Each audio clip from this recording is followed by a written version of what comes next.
This Torah class is brought to you by TorahAnytime.com. Hopefully we get some schar halicha traveling all the way from Strasbourg to the city of Metz. The city of Metz had many great rabbanim. We have here Rav Shmuel Hillman, was nifter in Tavkov Chavches. Rabbi Yonasan Eibishitz was a Rav in Metz. But perhaps the most renowned Rav in Metz, and we could say it was Kedai to come here for all of these Gedolim, and certainly the Shaagas Aryeh, Rabbi Aryeh Leib Wallerstein, who lived from 1695 to 1785. You know, Reb Chaim Kanievsky says over in the name of Rabbi Chanan that just like Eliyahu Hanavi comes to every bris, the Shaagas Aryeh comes to every bar mitzvah, because Minhag Yisrael is at the bar mitzvah to say over from the Shaagas Aryeh. And Rabbi Baruch Ber would say, what could be a better way? We know the Zohar HaKadosh says that at the bar mitzvah, a Jew gets their Nishmas Yisrael. What could be a better way to usher in the Nishmas Yisrael better than through Rabbeinu Aryeh Leib ben Asher, the ultimate ushering in to the Ol Mitzvahs. Now, Shaagas Aryeh was born in Lita. His father was Asher, who was a Rav in Pinsk, and at age 28 he was the Rosh Hashiva in Pinsk. He then served in Minsk, and he was thrown out of the city, which was a very common phenomenon in Europe, that those Gedolim who demanded observance from their Kehilais were dismissed. However, it's hashgacha that we're here now, Erev Shabbos after Chatzois, because the Shaagas Aryeh was thrown out of Minsk, Erev Shabbos after Chatzois, with no money, with no food for Shabbos, and there was a woman by the name of Blumka, and she gave to the Rebbetzin a basket that they should have food for Shabbos, and the Shaagas Aryeh gave a bracha, Yishalem Lecha Hashem Biti Kigmulech Ba'osher V'Kavod, and she became an Oisheres Mufleges, and she built a shul. It's called Blumka's Klois. Okay? Now, what did he do?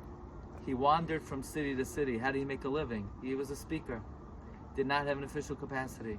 He wandered from city to city, and in 1750 he became the Rav in Volozhin, which it sounds chashuv.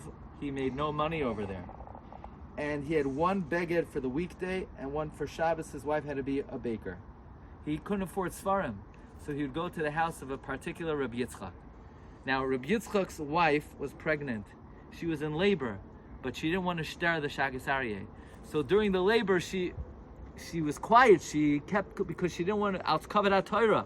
And Shaagas Aryeh was so moved. She said, because you held in the scream because of Kavod Torah, I give you a bracha that you'll have children, that their Torah will be machres, will call out to the whole world. Who did she have? Reb Zalman Volozhin and Reb Chaim Volozhin, through the bracha of the Shaagas Aryeh. He asked for a modest raise so that he could have more than one beged for the week.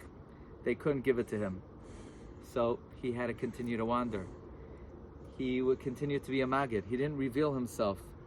And it's interesting. In one place he gave a Shiur, and the Rav had tinus on him. You're saying this whole Shiur over. You're mamish a ganov. You're a ganov. You're stealing. Who are you stealing from? You're saying over the Torah of the Shaagas Aryeh without even quoting him. And he had no choice but to say, actually, it's actually me.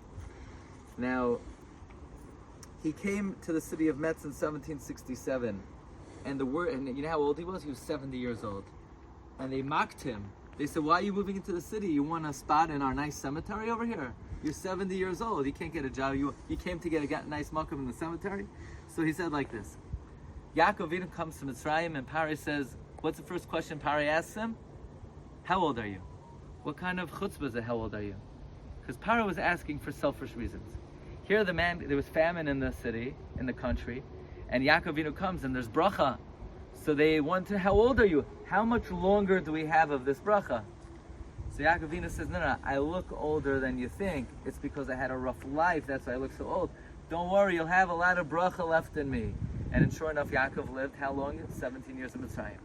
Says the Shaagas Aryeh, the same thing with me. You see, I'm 70. You see how old I look? I look like I'm 100 years old. I'm not so old. I guarantee you'll have more bracha through me than Mitzrayim had through Yaakov Avinu. And sure enough, Shaagas Aryeh lived another 20 years. Torah Tamima brings a story that the minhag is in Metz, when you became the Rav, you should know in case you want to apply to the Rabbanos over here, that on the day you become a Rav, you invite the whole Kehillah, and the Rebbetzin serves coffee to the notables. But the Shaagas Aryeh's Rebbetzin was so poor. From Melita, she didn't know what coffee was and sugar. She never had both. She never knew you put sugar in coffee. So she served the notables coffee, and they're drinking it. And each one is like, what happened? I guess she forgot to put sugar in my particular coffee. But then a few minutes later, she served as the main course the sugar. And they couldn't understand. She explained, she didn't know what sugar was. It's an oddity here. It's a new zach over here. Now listen to this.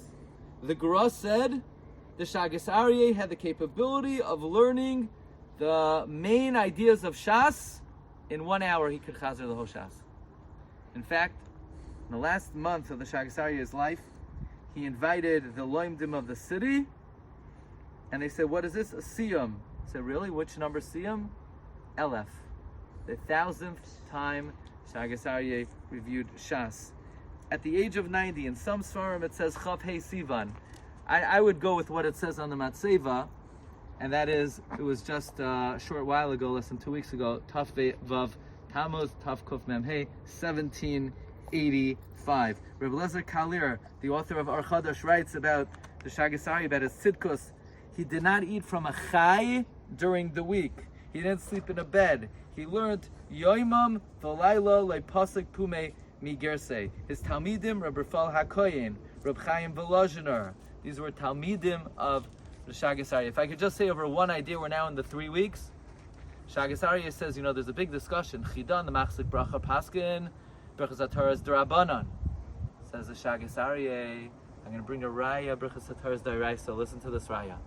Chazal say the reason the Beis HaMikdash was destroyed is Shaloi Perchu Torah Tchila. How could such an oynish occur if it only be a D'Rabbanan? It must be it's a D'Oraisa. So maybe there's a severe punishment of D'Rabbanan. He brings it arrived from a Toisvis that Klal Yisrael was punished for flattering Agrippas, and Toisvis brings the right from that. It must have been a D'Oraisa, otherwise Klal Yisrael wouldn't have been punished so severely. So the fact that Klal Yisrael was punished with Churban, that indicates Berachas HaTorah is D'Oraisa. It's one of the great Chidushim in the Shaagas Aryeh. Sechusa Yagen Aleinu V'Al Kol Yisrael. Amen. You've just experienced another Torah class brought to you by TorahAnytime.com.